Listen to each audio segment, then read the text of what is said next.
أعوذ بالله من الشيطان الرجيم. بسم الله الرحمن الرحيم. الحمد لله رب العالمين، والحمد لله الذي هدانا لهذا وما كنا لنهتدي لولا أن هدانا الله، والصلاة والسلام على إمام القبلتين ونبي الحرمين وأفضل الثقلين وجد الحسن والحسين، الذي سمي في السماء بأحمد وفي الأرض بأبي القاسم محمد.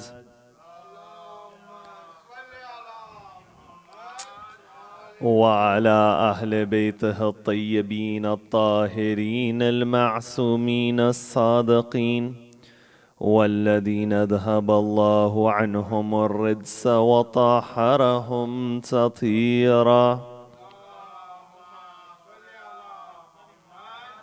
اللهم صل وسلم وزد وبارك على صاحب الدعوة النبوية والسولة الحيدرية والإسمة الفاطمية والحلم الحسنية والشجاعة الحسينية والعبادة السجادية والمآثر الباقرية والآثار الجعفرية والعلوم الكادمية والحجج الردوية والجود التقوية والنقاوة النقوية والحيبة العسكرية والغيبة الإلهية. اللهم عجل فرجا وسهل مخرجا. أما بعد، فقد قال الله في كتابه الكريم: بسم الله الرحمن الرحيم. ادع إلى سبيل ربك بالحكمة والموعظة الحسنة. صدق الله العلي العظيم.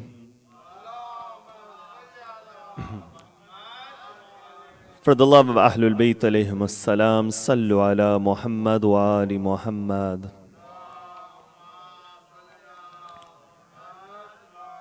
For the love of Fatima al-Zahra in particular, a second salawat ala Muhammad wa ali Muhammad. For the hastening of the reappearance of the master of our time, a louder salawat ala Muhammad wa ali Muhammad. Amongst the realities of life is the reality of the changing of one's own inner state. You find that when one examines the time period of their life, there will be times in their life where they're focused. There will be times in their life where they lose that focus. There will be times in their life where there is motivation, and there may be times in a person's life where that motivation is not there. That is why when one examines the traditions, you find that the religion of Islam has emphasized that when these time periods of a special connection they come, and the time period of opportunity they come within the life of a human being, an individual should seize these opportunities. For example, we'll have one batch of traditions when they speak about the seizing of opportunities. They talk about seizing that time of the year which comes year in, year round, where one is able to connect with Allah. For example, we'll have traditions which speak about the month of Rajab, the month of Sha'ban, and the month of Shahr Ramadan. These 3 months in the Islamic calendar, which come year in and year round, you find these 3 months are considered to be amongst the spiritual season of the year. And we find the traditions have given a great emphasis that an individual should make the most of these months. For example, the famous sermon of Rasulullah, which I've examined every single night, that sermon says that the worst in the month of Shahr Ramadan is that individual who is not forgiven by Allah. In other words, in this month where mercy and blessing and forgiveness is being handed out, that individual who doesn't make the use of this month, that individual who doesn't turn with attention within this month, then that individual is somebody who did not seize this opportunity. Or for example, if I speak at a more general level, we have traditions that allude to the fact that there will be times in the life of an individual where they're inclined towards spirituality, or they are inclined towards the dhikr and the remembrance of Allah. Because oftentimes in our life, there will be time periods where we may not have that connection, and there may be time periods where we do have that connection. So we find the traditions, they say, that seize these opportunities. And when you examine the different traditions which speak about the time periods in one's life to seize and to avail of, then you find that there are a number of traditions which speak about the time period of the youth. Now, tonight's discussion, the majority of this discussion tonight, is to examine the value of the time period of youth, to examine which companions of Ahlul Bayt alayhimus salam made avail of this period of youth, and what can a person do to take advantage of this period. Now, the goal was to speak about this group, this age group in depth, but I don't see any from amongst that age group who are present within this gathering. But inshallah, those who are in that group which is past that age of youth, they can pass these lessons and they can pass this message on to those individuals who may not be taking advantage of this opportunity. Now, from the first level, you find when one examines the traditions, the first reflection about the age of one's youth or adolescence is that an individual's potentiality and his capabilities of being affected by that which is around them is something which is at its max at this age. For example, Amir al-Mu'mineen Ali ibn Abi Talib alayhi salam,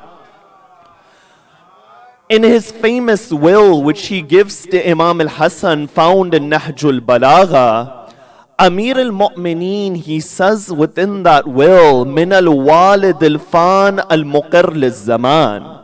He says that this is an advice from a father who is about to be away from this world, the one who has seen the happenings of his time, towards that son who hopes in that which may not necessarily occur.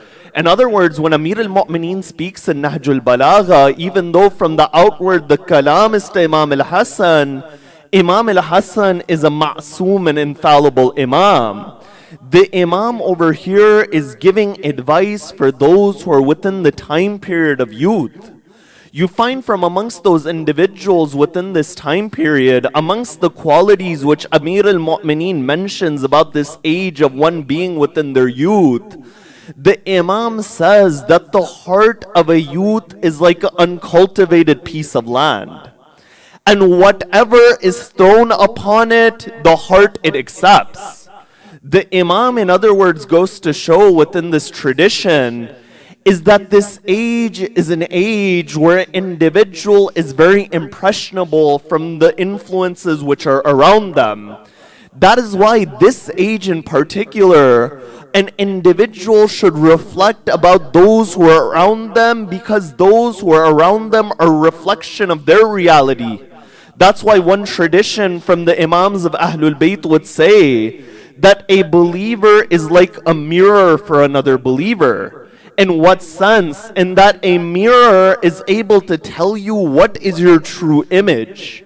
Only when you look into the mirror, you realize what is your true physical appearance. You're able to see the flaws within your physical appearance, and you're able to see beauty within that appearance as well. A believer in that truest sense is an individual who is able to reflect the state of his believing brother, that he is able to tell them that which is positive within their character, and he is able to point towards that which is negative within their character as well. That's why you find in a tradition Imam Ja'far as-Sadiq salawatullahi wa salamuhu alayhi, Imam Ja'far as-Sadiq in a tradition would say that an individual, if he is to spend his time upon this earth, then his time should be spent in three categories. Number one, either he is gaining his livelihood. He is working for this dunya and this world. We have many traditions of Ahlul Bayt alayhimus salam that point towards the mindset an individual should have when they acquire from this world. For example, Imam al-Hassan in a separate tradition would say that when it comes to this dunya, plan as if you'll live forever. That when you're creating a system upon this world, that system should be so strong, it's as if you are planning for the future generations as well. But at the same time, when it comes to planning for the hereafter, plan as if the hereafter is tomorrow. That when it comes to the actions and your responsibilities with God, an individual shouldn't say that let me place this off for tomorrow or let me place this off for retirement. Because this whole structure that we've created in Western society, that a person, number one, is in their age of youth and adolescence / childhood. Then after that, the age of education. Number three, the age of earning. Number four, the age of retirement. This structure seems to divide the life of an individual according to these different ages within the life of man. But you find that within the Islamic perspective, the moment an individual becomes baligh and the moment an individual has that religious responsibility, at that very moment his responsibilities for the hereafter and the world are placed upon that individual from that very realm. So over here we don't find this division. And within this division you'll find many individuals, they say that, when I retire, then at that age I will become religious or I'll fulfill these responsibilities. It's the very fact of life that how do you know that you will reach that age? There are many people who don't reach that age. So you find the Imams from the very beginning in their traditions, they said that from the very onset of responsibility, an individual needs to begin the division of their life, number one, either engaging in those acts which are related to acquiring of this world. Number two, related to those acts which are about acquiring from the hereafter. Or number three, a believer is one who engages in those pleasures which have been made allowed towards them. So Imam as-Sadiq says this in the first part of the tradition. But then Imam Ja'far as-Sadiq, salawatullahi wa salamuhu alayhi, then Imam as-Sadiq, when he continues to the next portion of the tradition, he says that when an individual divides their day, they should divide, number one, a portion for Allah, number two, a portion for their family, and number three, for those individuals within their community who enjoin them towards good and who prohibit them from evil. The point of this tradition is that the Imam is showing that when one surrounds themselves by those who are their influences and those who are around them, then the quality of whether this person takes me towards Allah or whether this person distances me from Allah, this quality is of a fundamental importance. The Imam would say in a different tradition that a true friend is that individual. The moment you see that individual, they remind you of Allah. Now this doesn't necessarily mean that all they say upon their tongue is that the religion says this is halal and this is haram and this is what you should do. No, the tradition says that when you see that individual, not when you speak to that individual. In other words, there are individuals that based upon their character, based upon their lifelong commitment, the moment you see those individuals, you think to yourself that this is a godly individual. This is an individual who holds on to the deen, and just by being in the presence of that individual, you're able to gain inspiration from that individual. So you find that when it comes to the period of youth, the first point to note is that that age is an age where an individual is more impressionable and more affected by his surroundings than any other time within their life. From the second level, the second opportunity to seize when it comes to the age of youth and adolescence is that an individual's potentiality at this age is much more. What I mean is that when you examine the traditions, there are many traditions which speak about the outcome of an action in the period of youth versus an outcome of an action at a later age in life. For example, one tradition of Imam Muhammad al-Baqir salawatullahi wa salamuhu alayhi, he would say, at-ta'allum fil kibari, that for an individual to learn at an old age is like engraving something upon rock. That when an individual, the tradition says to learn something at an old age is to write upon water. When you write upon water, if you try to write, what happens? It goes away immediately.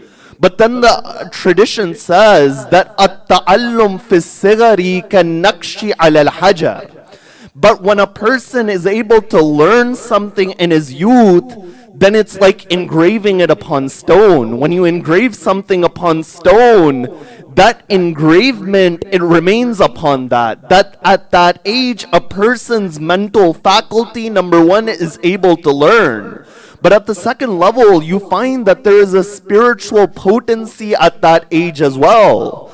That's why when one examines the tradition of Rasulullah Muhammad sallallahu alayhi wa alihi wasallam, the Prophet of God, in a famous tradition, he says that man qara al-Quran wa huwa shabun mu'minun, that the one who recites the Quran when he is a believing youth, at that age yakhtalitu al-Quranu bil-lahmihi wa damih, that at that age the Quran, it mixes with his flesh and blood.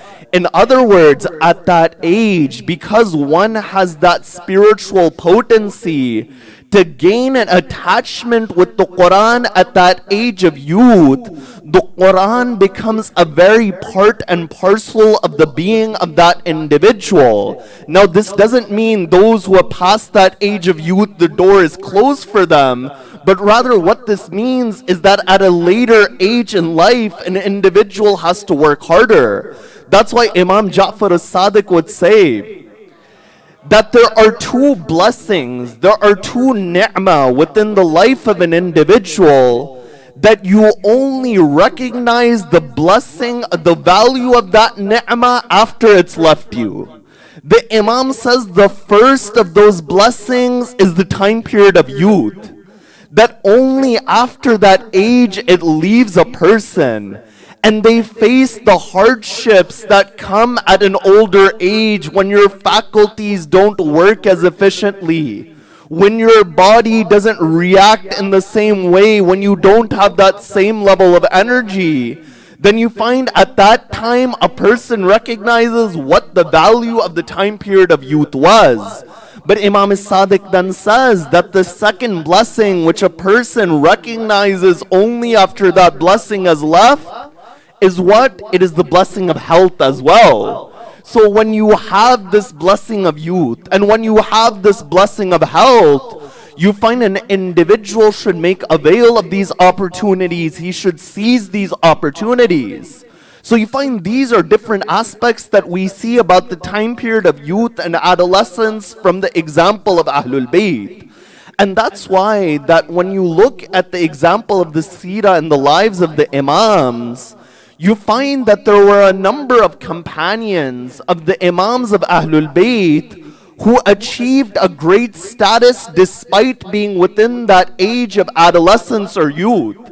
And you find amongst those companions, for example, was an individual like Hisham ibn al-Hakam. You know the traditions, when they speak of Hisham ibn al-Hakam, they say that one day Imam Ja'far as-Sadiq salawatullahi wa salamuhu alayhi, that Imam Sadiq is sitting amongst his companions. And you can imagine that when you have companions, they will be of different ages. There will be those individuals who are elderly. There will be those individuals who have accomplished much within this world.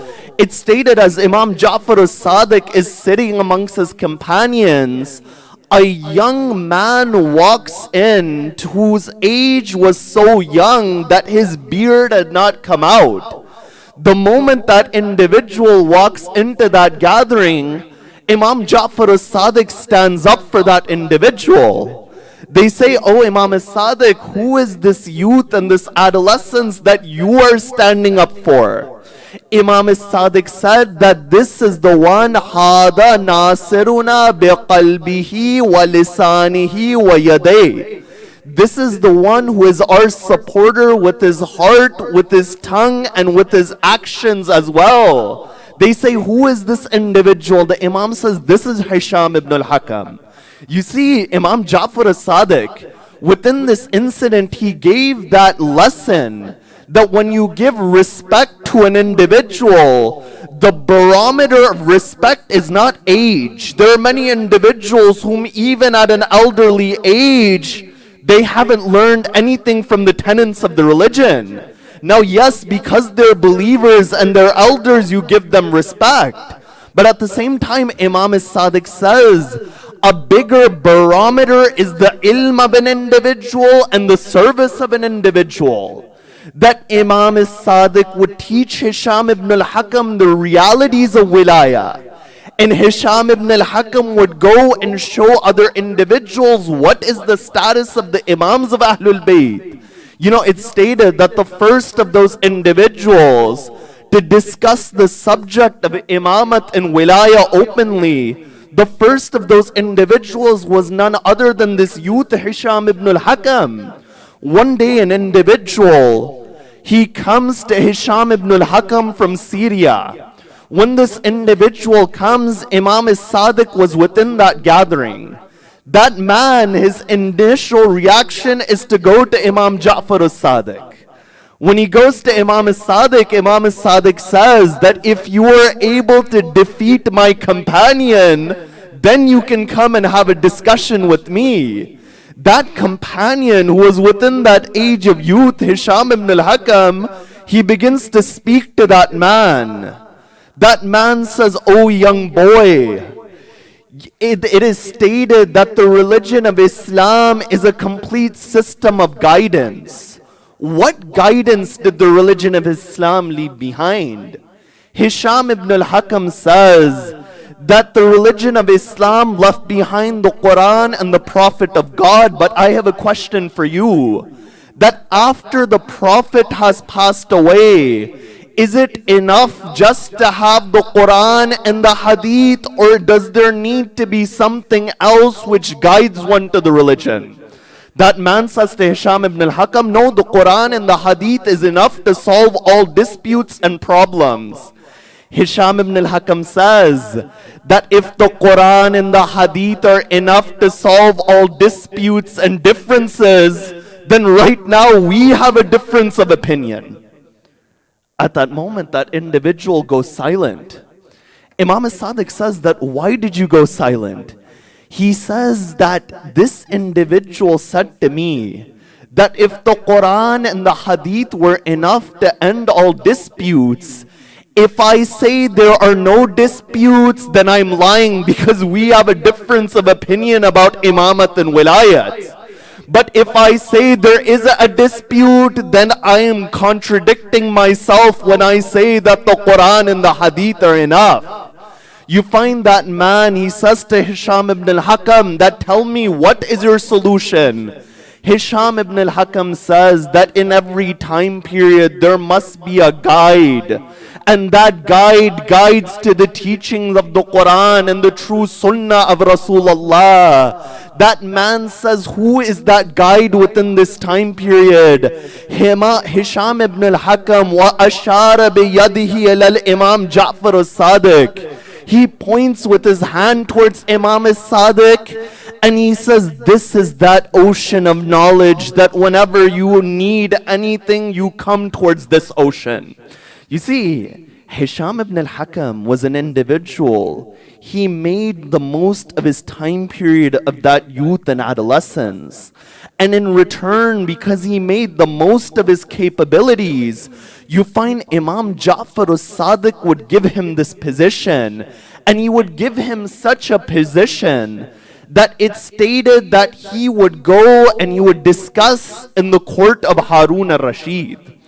You know, in the court of Harun al-Rashid, you find that there was an individual from amongst the Khawarij. The Khawarij were those individuals that after the battle of Siffin, they denounced any form of Islamic governance, and they would blame Amir al-Mu'mineen that at the battle of Siffin, he accepted an arbitration when he was about to win. Now, of course, Amir al-Mu'mineen Ali ibn Abi Talib, he didn't want to undergo the arbitration because he was about to destroy Muawiyah and the army of Muawiyah. But you find that when Muawiyah puts the Quran upon a spear, then at that moment, from the side of Muawiyah, they selected one individual, Amr ibn al-As, and from the side of Amir al-Mu'mineen, they selected Abu Musa al-Ashari to do an arbitration. Now the Khawarij would blame Amir al-Mu'mineen for this act.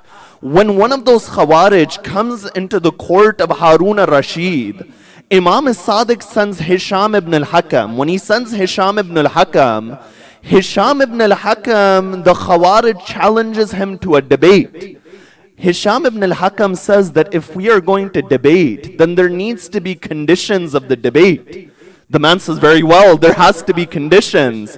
Hisham ibn al-Hakam says that the first condition is that there needs to be a judge. That if you and I are going to debate our different viewpoints, a point may come when there is a dispute that we can't get past, and at that moment we need a judge and an arbitrator.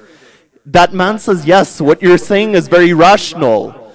Hisham ibn al-Hakam says, then is that arbitrator going to be from our side or your side? The man says, you are a just individual, let him be from your side. Hisham ibn al-Hakam says, if that judge is from my side, then maybe he'll be unjust towards you.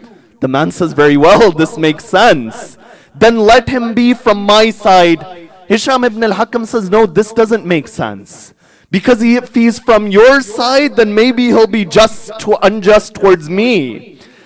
That man says, then what is the solution? Hisham ibn al-Hakam says, the only fair solution is that there is one arbitrator and judge from my side, and there is one arbitrator and judge from your side. The man says, yes, this is the best solution. Hisham ibn al-Hakam looks at Harun al-Rashid and he says, the debate is over.